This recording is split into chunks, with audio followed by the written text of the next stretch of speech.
familiar with most footlocks you see on Polaris and professional grappling and Nogi competitions, most of the time you'll see them where they're equal, right? Or usually when the guy is standing, there's a chance for me to get in and start attacking and I sweep them. But at the end of the day, even when he gets swept, we're still kind of in this, we call it double guard pull position, both bums on the ground, and then we start moving in, right?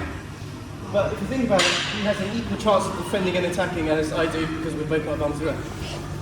When I'm standing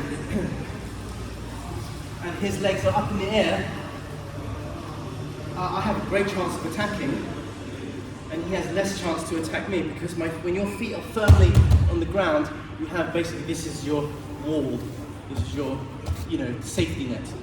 And very often when you escape foot attacks, you often want to put your foot on the ground, stop him, pick it, and the moment you put your bum on the ground, he's quite easy for him to dig for the leg.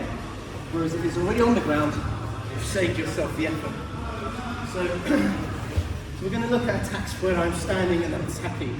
Bear in mind, you always have the option to pass, which will give you superior advantage. We can look at the most basic one. Legs are like this, and we're going to step in. We're going to circle, knee, ankle, circle, step in, sit down as close as you can to him. Heel on here.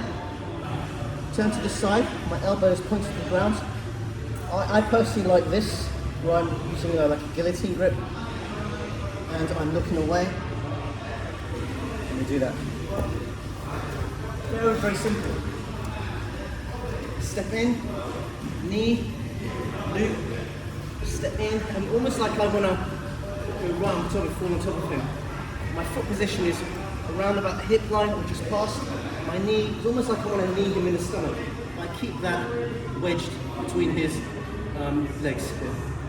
Squeeze, and I sit down and keep it tight. His legs should be slightly bent, my knees should be bent, everything should be tight. We're in that Ashigarami single leg X position. And even from here, you don't need to adjust too much. Bring your shoulder back. And here. Alright. Common mistake is to do this. Look how far I am.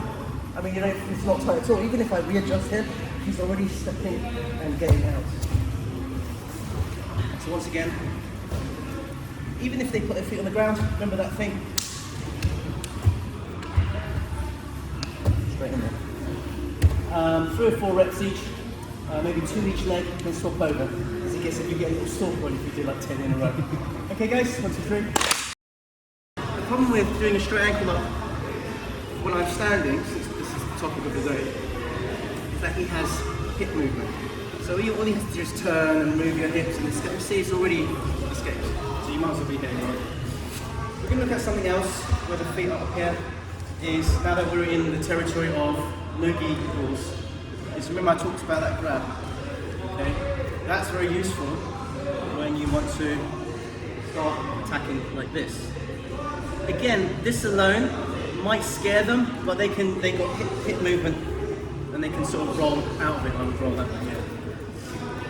Alright, so the way to get this is to, we're here and we're going to roll over our shoulder here, like this, and then we've got this.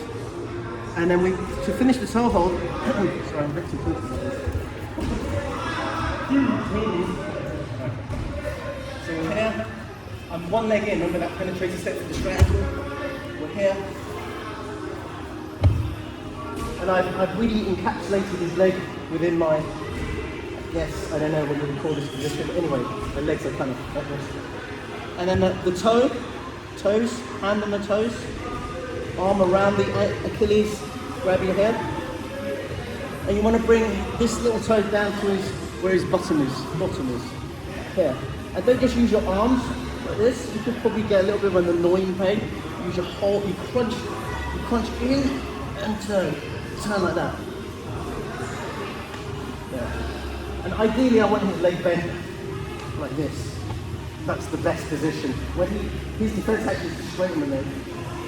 And it's just very hard with the legs bent.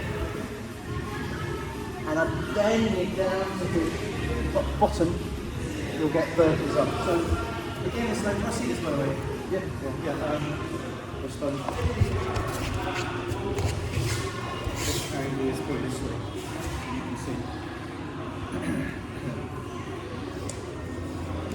Here. I could go for the straight ankle, but instead I'm going to take a little side shift here and roll over it, and my knee goes over like this. My knee goes over his thigh. You don't want to roll and do this. That means you roll out of the block. So we're here, I'm rolling over the knee here, grabbing, and I've got the toe hold here. Ideally, I would like the zone of concentration to be around about here, but I'll take it. Bend, crunch, turn my torso, and we're crunching in. I saw this in competition. Yeah, and as I'm running around, the problem is even me, I was ending up where the leg is quite far away. And then to get this, if as an instinct he brings his leg in, then you've got the toe hold. But more than likely, you guys are ending up here, which is brilliant. It's great for the knee bar. So for the knee bar, there's two ways to finish. So two head positions. Think of it, two head positions. Number one is underneath the leg. When it's underneath the leg, you've got to bring this arm underneath as well and bring it back, and then you extend the hip forward and you look back behind you. The other version is your head is on top and this acts as a pillow, and then you do this grip. And the key with the knee bar is the foot, when Chris is standing, he's like this. And I want the knee bar as far away from seated position, standing position as I can. I.e., his legs should be here, or some people flexible people is up here. The knee bar doesn't work when his leg is down here. The best will in the world, he's got the same kind of pressure. Whereas here, when his hamstring is stretched, it's very hard to defend. So once again, let's try that.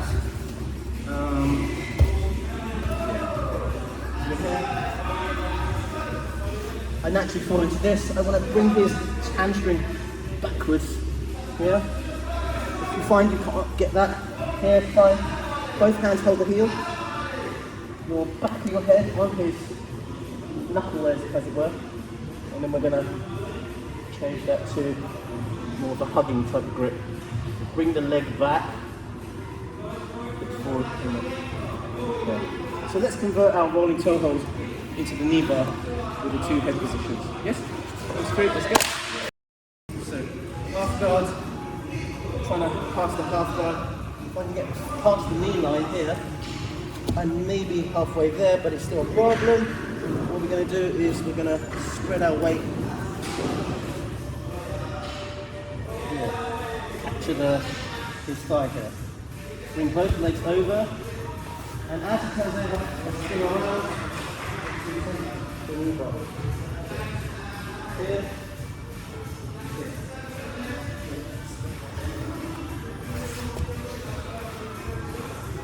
Half guard. I have to get past them. You can't do this when the knees in the way. So, here. Don't do such a big kick flow when doing it, for example. Here. Bring both knees towards you, and as you rotate around, see I'm here. And we can start bringing that leg in. Either here or here. But as I say, I think your go-to one is here, because he can't really spin because I'm tracking his leg there. Can you see that?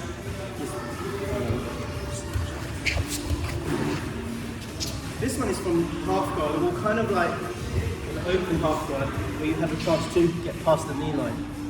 Yeah. And then he locks his feet up and it doesn't allow you to progress further. Back step here. Here. Helps to just sit on that hip. Yeah. Take your time, he's not doing anything for you here. Gather both legs. And you're falling to the side that you're locking. And I'm rotating my body already. Maybe gathering the leg. Some I can see I'm in a position where I'm doing the other arm on. Here, that's fine. Really fast.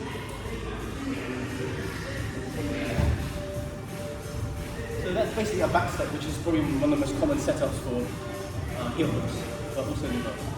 Okay, so in 3,